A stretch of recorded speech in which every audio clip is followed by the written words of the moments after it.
A blessed day to each and everyone. Ngayong araw na po ito, pag-uusapan po natin ang tungkol sa pagkamasunurin or obedience. Ano po ba yung ibig sabihin nito? Or ano po bang dapat na mga bagay na susundin natin sa hindi lang sa parents, also sa mga elders natin sa church or kahit na yung mga kaibigan? Kailangan ba matatanda lang yung dapat nating sundin? Well, to encourage and to tell us more about that, nandito po yung dalawang kong kaibigan. Kasama ko po sila sa ministry.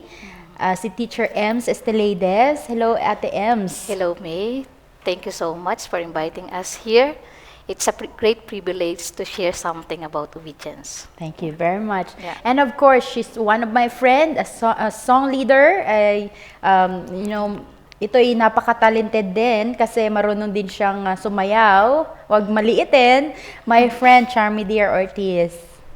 Hello, Charm. Hi, Thanks for Ate May. coming. Ako'y nagagalak na makasama kayo dito. Salamat sa pag-imbita mo at sa pag-imbita ng lahat ng mga nandito. Thank you very much to both of you. I'm sure na maraming mabibless sa araw na ito kasi we have, very rich topic ngayong araw na ito, which is obedience. Mamaya po, interviewin ko po kayo. But for now, I want you guys to watch this video na inihanda po namin para sa inyo. Enjoy. I just wanna praise your mighty name. I just wanna praise your mighty name. 'Cause when I do, I'll never be the same again. I just wanna praise your mighty name. I just wanna praise your mighty deeds. I just wanna praise your mighty deeds. 'Cause when I do, I'll never be the same again. I just wanna praise your mighty deeds.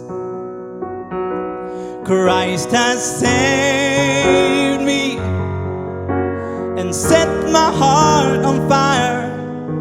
Now I'll walk with you, my Lord. You're all I desire. And you have freed me, forgiven sin and shame. That's why I wanna praise your mighty name. I just wanna praise you with my song. Oh Jesus, I just wanna praise you with this song. 'Cause when I do, I'll never be the same again. I just wanna praise you with my song. Welcome back po dito sa topic natin ngayon, pagkamasunurin. Ayan po, gusto kong tanungin si Ate Ems. Ate Ems, alam ko po na ikaw ay isang teacher doon sa Pilipinas. Kwentuhan niyo naman po kami kung anong mga ginagawa mo doon. Okay, sa loob ng 13 taon, ako po ay naging isang guro, pribado at saka sa public po. At ang buong buhay ko po ay nagkaroon ng kapakipakinabang na experience sapagkat ang bawat araw ko ay pakikisalamuha sa mga estudyante, sa mga magulang na mga estudyante. At hindi lamang yon, kundi sa loob din ng iglesia, ako rin po ay naging tagapagturo. Amen. Yeah. Ayan. Ikaw naman, Charm, kasi nung nakilala kita, pumunta ka dito as a job seeker, is it? Au pair. Au pair, as au Yeah. pair. Ikaw naman, kuwentuhan mo naman kami kung ano naman yung naging karanasan mo as au pair. Ako, isang taon ako naging au pair and I take as a blessing from the Lord at talagang marami akong mga pinagdaanan doon sa aking host family. Although mahirap, pero first time ko kasi na mag-au pair, pero talagang hindi ako tumigil na kahit every Sunday pinagtatrabaho ako talagang pumupunta pa rin talaga ako sa church. And after that, tapos na ako mag-au pair. Ang maganda noon, binigyan nila ako ng magandang recommendation kahit na nakikita talaga naman nila ang aking paghihirap. And syempre wala akong trabaho, hindi ko alam kung saan ako pupunta. Kung magba-Bible school ako, or magno-Norwegian language, or uwi ng Pilipinas, or au pair ulit. And then, ayun, naisipan ko na mag-Bible school kasi alam ko sa puso ko na tinatawag ako na maglingkod para sa Kanya. And then, wala akong trabaho. And then, isang ka-churchmate ko sa Living Word Bible Center, inalok ako agad. Isang blessing talaga na pwede ka bang magtrabaho sa akin ng ganito sa isang coffee shop. At syempre, sa anak tayo ng Diyos, so hindi niya tayo talaga pinabayaan. So talagang kahit na medyo ups and downs, na medyo nagiging struggle pa rin ako dito kasi first time ko, hindi niya ako pinabayaan. Talagang Amen. pinrovide niya yung everything para sa akin. That's true. Well, gusto kong malaman kay Ate Ems kasi alam ko, sabi mo kanina, for 13 years nagturo ka doon, public and private. Ano naman yung nag-udyok sa'yo na pumunta dito sa Norway? Is it, tinatarget mo ba talaga ang Norway or you want to go to London or Canada or even in the US? Hindi ko pinaplano sa buhay ko na ako'y makapag-abroad. Kasi ang gusto ko ay mag-stay sa piling ng aking mga magulang. Kasi ako lang yung anak na hindi lumayo sa kanila. Pero God is good kasi may plano niya sa buhay ko. And it is it is my greatest aim or objective in my life to study in a Bible school. But I don't think that it is in here in Norway. And as I said to you, sinabi ko sa'yo, 13 years ako nagturo. At one time, I asked God, nagtanong ako sa Kanya, hanggang dito na lang ba ako? Wala na bang iba? Kasi di ba nakaka-boring din naman for almost 13 years, yun din trabaho mo. Tapos sobrang almost 10 kilometers yung aking itatravel through motorcycle bago pa ako makarating sa aking school na pinagtuturuan. And God answered me, sinagot niya ako, ang aking kapatid ay tinanong niya ako, gusto mo bang mag-aral sa Bible School? So, try ko, nag-apply ako sa TBBMI, and after 3 weeks, na-confirm agad ako. And until doon sa pag-release ng visa, very smooth. At yun ay, ibig sabihin nun, will talaga ni God. Yes, amen. Yeah. Ikaw naman, Charm, speaking of TBBMI, I know na nag-aral ka rin doon. Paano ka naman nakapunta sa eskwelahan na yan? Actually, before ako, nakwento ko nga na bago ako mag-Bible school, talagang hindi ko pa alam kung ano yung kukunin ko talaga, kung uuwi ako ng Pilipinas o mag-Norwegian language ako. Pero dahil nagagamit nga ako sa ministry ko sa church, sa Living Word Bible Center, nagpurso ako na actually talagang napakaliit na ng pagkakataon ko kasi 10 days na lang, maglalapse na yung visa ko. 1 month before tayo magpasa ng mga requirements sa UDE. And napaka-bless ko pa rin kasi talagang pinag-pray ko yon before ako pumasok sa isang sitwasyon na gano'n, pumunta sa TBBMI na, Lord, kung will mo na mag-serve ako at maging ma-equip pa ako lalo, dadalhin mo ko dyan sa eskwelahan na yan. Alright. And then, 3 o'clock na, magsasarado na sila. Pumunta ako doon, nag-doorbell ako, binuksan nila ako, and then inaccept nila ako. And then, God is good talaga. And then, ngayon, nakatapos nga ako sa TBBMI at napakasarap ng experience ko doon. Yun. Amen. Mamaya po, tatanungin ko po kayo kung ano ba talaga ang tamang mga advices or kailangan ba nating sundin ang lahat ng mga sinasabi ng ibang tao sa atin. Alright. Let's pause for a break kasi po, I'm sure magiging mas interesante pa yung pag-uusapan natin. Kailan nga pala ako ulit naging born-again Christian? That was nung 2003. Meron kasi ako naging teacher nung college na Christian siya, pero hindi niya sinasabi. Nainganyo ba ako na yung mga lectures niya, magaling siya. So, dumating sa point na in-invite niya kami sa church nila. And doon ko na-encounter si God. Kumbaga, dahil sa dami ng pinagdaanan ko, nakilala ko si God ng harap-harapan. And doon ako natutong para maging emotional. Doon ako natutong umiyak, doon ako natutong magbasa rin ng Bible afterwards. And it was really a good encounter kasi sobrang yung past ko, sobrang naiyak ako lagi pero hindi ako makalabas ng pag-iyak. And pinakita sa akin ni God na nandyan siya. And doon ko naramdaman yung pagmamahal ng isang magulang, isang Diyos, isang kaibigan, all in one package kumbaga. Ano ba yung mga nagbago sa buhay ko nung nakilala ko si Jesus, si Lord? Marami. Natuto ako magpakukumbaba, natuto akong ibigay yung respeto sa mga magulang ko even more than before. Pati sa mga ibang tao na na-encounter ko, hindi ko iniisip na ako lagi yung tama. Inisip ko na si God yung He encounters us or gives us reasons kung bakit ganito yung buhay ng isang tao, bakit siya ganito.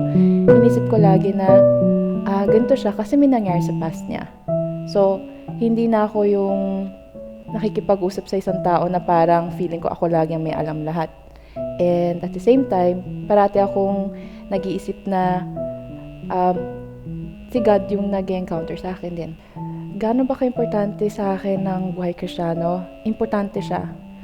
Kasi si God yung nauna sa buhay ko after ko maging Christian. Kasi noon, laging ako, it's about me. Ako yung gumagawa ng paraan. Ako yung gumagawa ng parang para sa ibang tao. Pero nung nakilala ko si God yung nag-orchestrate ng lahat. Siya ang nagko-control ng lahat. And hindi, sinasabi natin na nasa Diyos ang awa, nasa tao ang gawa. Totoo siya. Pero of course, may kailangan din tayong gawin. Number 1, magdasal. Number 2, kung mahirap na siyang gawin, ibig sabihin, hindi yung para sa atin. Ibig sabihin, bigyan na kay God yung control. Sabi nga sa Mark chapter 12, verse 30, Love God with all your heart, with all your mind, with all your soul. Pag ginawa mo yon, malalaman mo kung kailan ka gagalaw at kung kailan ka magpapahinga lang sa mga kamay ni Lord. Sa akin, gusto ko lang kayong sabihan na si God, nandyan siya. Pero pag hindi tayo lumapit, hindi siya namimilit, kaya tayo may free will. Kapag may free will tayo, pwede tayo mamili lumapit kay God. Pinili ko lumapit kay God, hindi para dahil may makuha ko sa Kanya, pero dahil gusto ko matutong magmahal at matuto rin mahalin, na malaman ko na si God talaga yung importante siya na una. Nung na-encounter ko yon, nung naranasan ko yon, nakita ko na si God talaga yung mag-iikot ng mundo ko. And gusto ko, lahat kayo na nanonood or nakikinig, na hayaan nyo si God ang umikot sa mundo nyo para lagi kayo maging blessed at maging blessing din kayo at makita nyo talaga na may totoong Diyos sa buhay natin.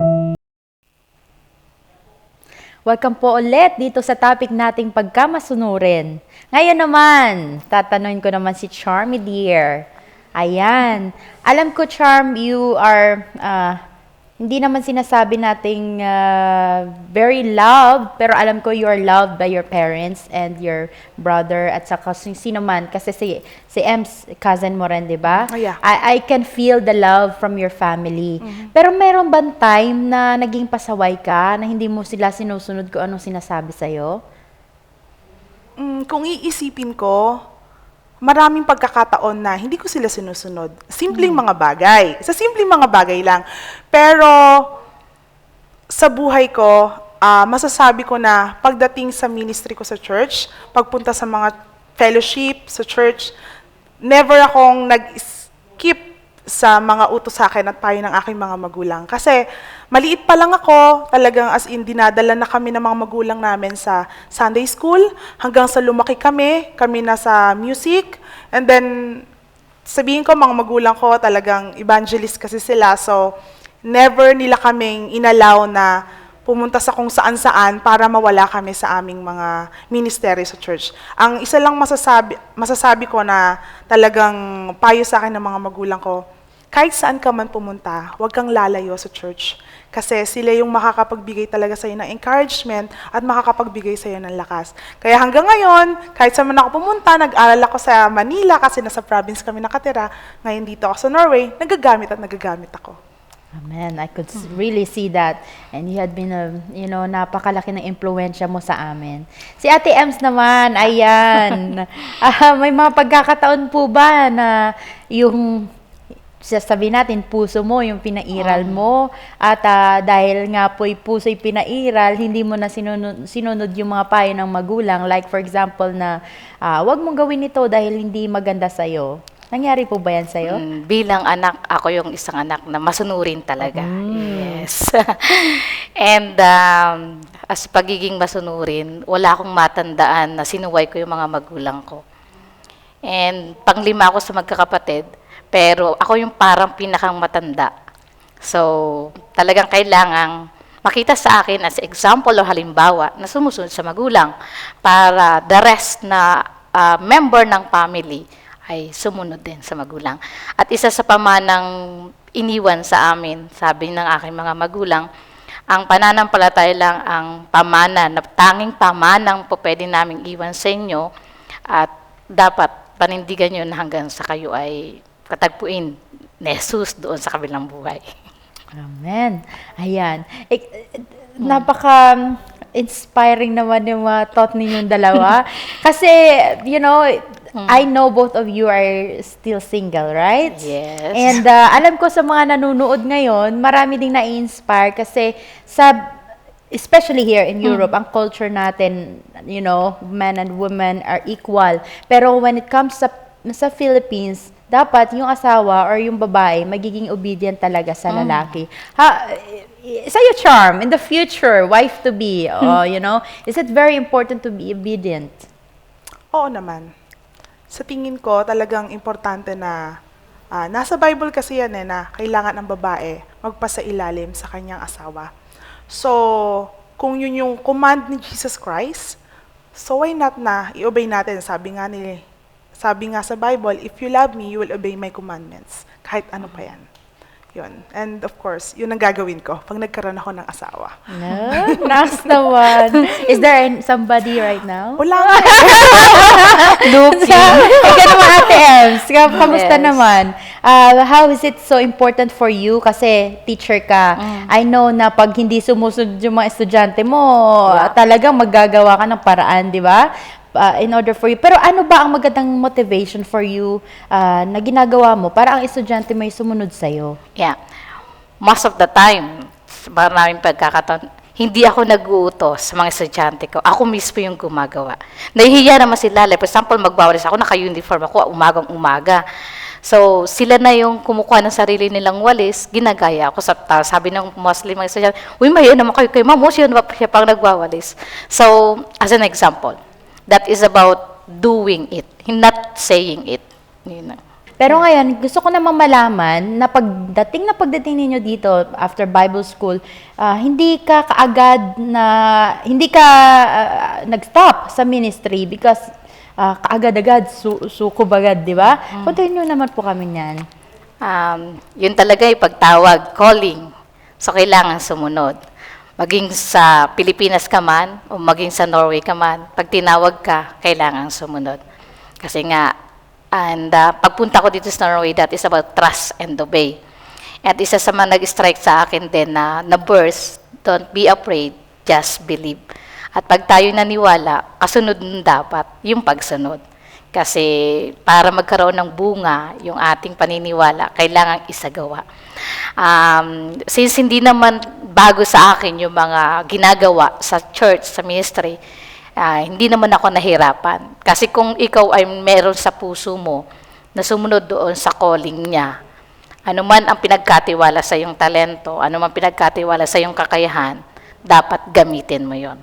Yun ang totoong pagsunod. Hindi mo ikikip sa iyo lamang. Ayan. Para maraming mabless, di po ba? Ayan, ikaw naman, Charm, I know, ikaw din yung nagpasimuno ng choir. Di ba? You're really gifted sa hindi lang pagkanta ng solo, but dahil din maraming may talent sa atin ng pagkanta, you also made a group, singing group. Ano naman ang nagbigay sa iyo ng inspirasyon para gawin mo yan dito sa Norway? Actually, back in the Philippines, marami akong mga hinahawakan sa local churches namin. Music, youth, and yan. Mga tinitrain ko sila. And parang dumating sa puso ko sa punto na sabi ko, paano ko ba mako-continue yung naiwan ko dun sa Pilipinas? And then, yun nga, sa pamamagitan ni na Mami Tina, ng family ko sa Living Word Bible Center. And then, of course, ikaw din. Kasama ka doon. Ayun, nabuo yung nasa puso ko at nasa isip ko na gusto kong magkaroon ng choir kasi gusto kong kumanta, talent ko na mag-lead sa mga tao, ganito, ganyan. So, ayun, nagkaroon ng choir, nag-practice kami, and then naimbitahan kami sa iba't ibang mga local churches, and nakaka-bless kasi yung mga gustong kumanta, nakakakanta sila para mag-serve kay Lord. Amen. Ang pagkakaalam ko po, in order to obey the word of God, you have to be very, very sensitive. Kayo po ba, Ate Ems, meron kayong like devotion time or quiet time for you to seek God and to hear Him? Yeah, importante yon. That is about encounter time. So, every morning, meron akong devotional book. Kasi, ang buong araw mo ay hindi magiging organized kung hindi mo muna isi-seek first Exactly. yung kanyang word. At sa pamamagitan nun, yung mga susunod mong mga activities, smooth yun. Basta, seek first. Amen. Ikaw naman, Charm, ano bang mas importante sa iyo ngayon? I know you have your mom with you, right? And your dad is gone. And how is it so important for you to balance everything and just listen to your mom and your brother? Para sa akin, hindi naging mahirap kasi nung dumating ako dito, nandito yung pinsan ko, kapatid ni Ate Ems na gumabay sa akin at sumuporta. And then, of course, hindi ako nahirapan kasi alam ko na meron akong big God na hindi ako iiwan kung ano man yung emotion na nararamdaman ko, emotional problem, or mga struggles ko sa buhay. And, ayun, talagang as in, dumating ako sa point na sabi ko, kahit ano namang gawin ko, basta will ng Panginoon, talagang masusunod yun. Amen. So, yun. Ayan, Ate Ems, encourage niyo po yung manunood natin. Tell them why is it so important to obey. Yeah. Ang pagiging masunurin ay nasa puso yan. Kailangan tayong sumunod sa ating mga magulang sapagkat wala silang ninais na para sa sasamaan natin, puro sa kabutihan natin. Pero kung ito ay against doon sa pinaniniwalaan mo at sa utos ng Diyos, mas unahin mong sundin ang Diyos. Kasi ang Diyos ang mas nakakaalam kung anong mas nakakabuti sa iyo. At aside from that, sundin mo kung anong nilalaman ng puso mo. Amen. Ikaw naman, Charm, encourage mo naman kami being an obedient woman. Para sa akin, ang masasabi ko, ang pagsunod, hindi yan yung pinupush ka. Kailangan bukal yan sa puso mo. Kung mahal mo talaga ang Diyos, kung alam mo na meron kang talento, i-share mo yun sa iba. Para yung iba naman, matutunan nila at malaman nila na merong Diyos. Amen. Maraming salamat sa inyong dalawa. I'm so blessed and really looking forward sa ginagawa ninyo sa Panginoon. Ayan po mga kaibigan. Gusto ko lang pong basahin ngayon ang sinabi ni Charm kanina sa the book of John, chapter 14, verses 15. Sinasabi po dito, kung iniibig ninyo ako, tutuparin ninyo ang aking mga utos. Kasi sabi ng Panginoon dito, dadalangin ako sa Ama at kayo'y bibigyan niya ng isa pang patnubay na magiging kasama ninyo magpakailanman. Ito po yung gift na binigay sa atin ni Jesus Christ when He was ascended to heaven. Iniwan niya po ito, yung Holy Spirit sa atin, na mamuhay po sa ating puso, na maging gabay natin para ipakilala ang kabutihan ng ating Panginoong Jesus at mapakita sa atin ang wonder ng God natin dito sa earth. Ayan po, I know you're blessed. I know you are an obedient person. Hindi lang po sa parents natin, sa ministry, but all the things that God has commanded to us. Ang pinaka-importante po ay magkaroon tayo ng takot sa Panginoon. That is the best and everything will follow. Maraming salamat sa inyo at God bless you.